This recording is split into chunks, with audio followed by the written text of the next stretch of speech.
I chose to analyze the image US 10 Post Falls taken by Stephen Shore in Idaho.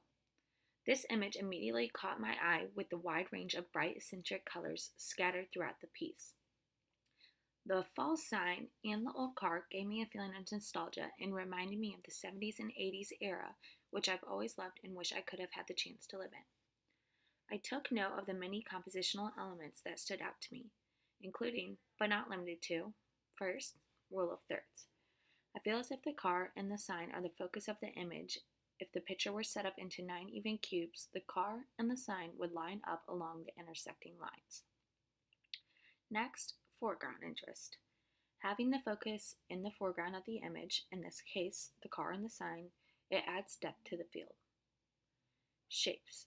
I notice a wide variety of rectangles used in this image. For example, I see the rectangles of the boxes, the rectangles of the windows, the rectangles of the brick, the rectangles of the shiplap, and the rectangles of the crates. Lines. Again, there's a strong use of lines, especially in the architecture of the building and the car's structure. Balance.